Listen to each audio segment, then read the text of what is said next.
the Mekong River is said to be the heart and soul of Southeast Asia, with abundant resources as well as very promising economic prospects. In what areas specifically do you think that the countries along the river can further enhance their cooperation, Mr. Teng?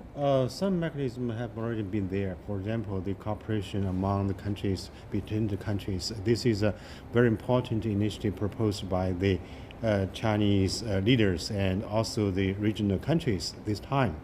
And the new phrase, Lancang-Mekong River Cooperation, actually gave a new driving force. For example, as our Premier today addressed, that the first and the most important thing is stability in this region, so we can enjoy the development. This is the second part of our Premier addressed today. And also the inclusiveness to include all the parties concerned for the development and for the cooperation in this area. And of course, rivers along this river share many similar challenges in terms of natural disasters and terrorism, and they also share some similar development goals and interests. So do you think that this new cooperation mechanism, Mr. Song, is more aimed at economic integration or political solidarity? I think maybe both, because this mechanism is a comprehensive cooperation mechanism. In the economic field, just as Mr. Tong said, this mechanism will promote the economic cooperation for the 6 member countries and this region a lot, and it will promote this region's common growth in the future. Second, I think also this region, under this mechanism, the 6 countries in the future will facilitate their political dialogues and to promote the mutual visits and exchanges between the government officials, parliament members, and party members in the future. Also to promote the exchanges among the scholars among these countries. So in the future, the political mutual trust in this region among these 6 countries will be strengthened in the future, and this will facilitate the future comprehensive cooperation among these 6 countries. And now we'd like to get some Thai perspective. Let's turn to Mr. Boonpracong in Bangkok. So what do you think are the priorities in terms of cooperation between and among countries along the Mekong River?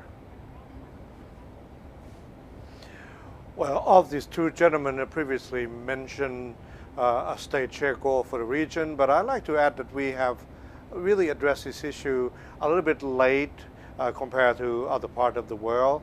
As you can see, the global warming has now become had created incredible high degree of temperature in the summer, and we are facing drought in this region, and therefore it's a must that this water must be distributed fairly, and especially with the largest part of the water being kept in China. And I think that's a sensitive matter with the Chinese government. Want to make sure that other government have some understanding how this could be distributed in a way that we could see some equality in all, and that's a huge challenge for us all. Besides the management of water resources, what else do you see as very important cooperation areas between countries along the river? Well, we are all involved in the region politically, economically, socially. So we can't exclude all that. There has been an exchange, has been people-to-people exchange across the border. So many Chinese come to Thailand and the rest of Southeast Asia. We are the golden land. We export more food to the world than most. Therefore, we cannot afford not to pay really careful attention to our natural resources, as economic development are degrading our ability to sustain it. So of course, there's no question that is the most important, and I'm glad that the Chinese government involved in being a part of this totally. And interestingly, gentlemen, almost all the countries under this new mechanism belong to the ASEAN bloc, to which China has developed very close ties.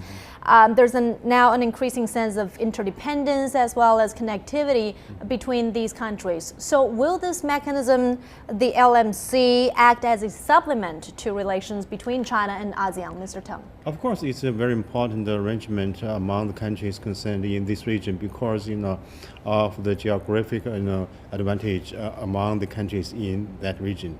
And we paid several visits to these countries last year, and we were deeply impressed by the feeling, the hospitality from the local people.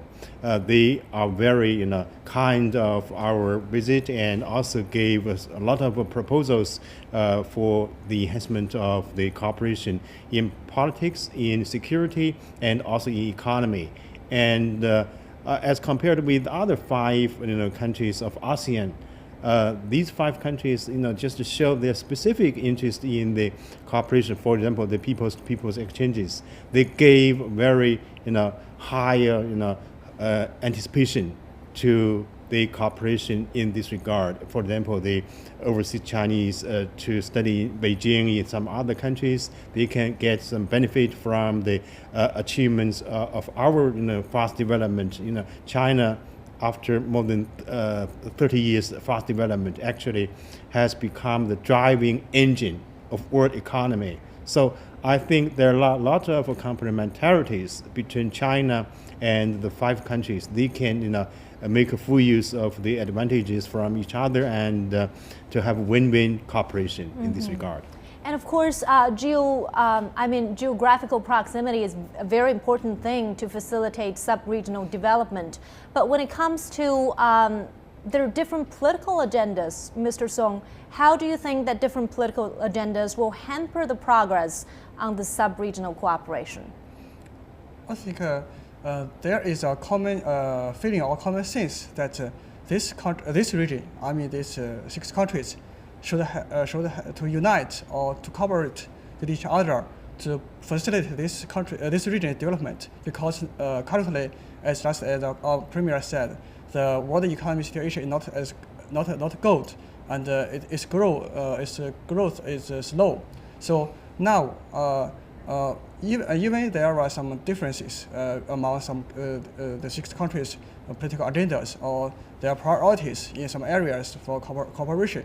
But I think under this common sense our cooperation, so I think in the future we can think about more and more specific areas to cooperate under this mechanism.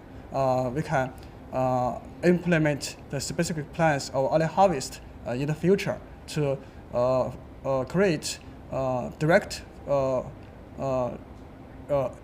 effects of this mechanism to show that this mechanism is a very dynamic. While expectations are high on this new mechanism, there are criticisms. For example, there are voices saying that China is trying to exert its influence and control over the Mekong River region as Beijing launches this diplomatic campaign with 5 countries downstream. So, Mr. Boonpracong, what are your views on this? How would you respond to this criticism? Is it a fair criticism? Well, it's out there, and because we are neighbors, there has been a new standard of international relationship where there is both a private diplomacy and there is a public diplomacy through media, and we have to make sure that we engage in both, and we have to, our leaders, our media people, have to put some grievances and address that grievances in a way, not in a sensational manners. And I believe that since our relationship with the region, with China economic growth for the past 20 years, and Southeast Asian, especially 5 countries, are the same way.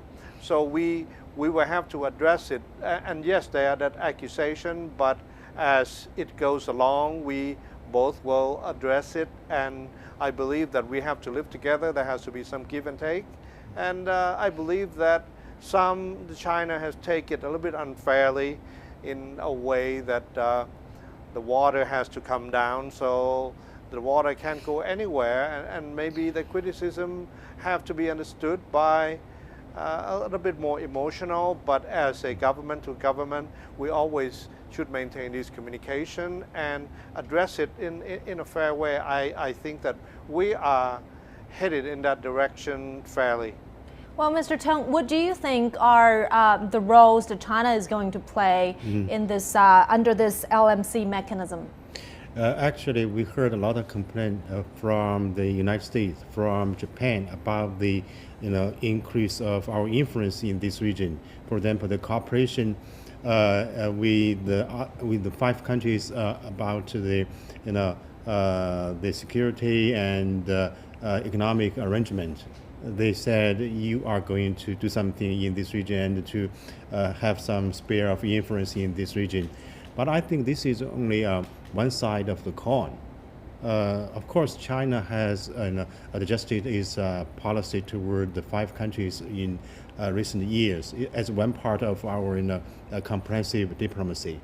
We not only put the importance to the major power relationship, but also we try our best to have a good neighboring countries relationship. This is one part of our foreign diplomacy. So I think ASEAN countries and also the 5 countries along the Mekong River is very important part of our diplomacy. So we will give some support for the infrastructure development and also to share the achievements we have got in the past decades. And of course, this is a win-win cooperation, as I mentioned just now. We will give some assistance and share the cooperation with any country who are willing to have such a cooperation.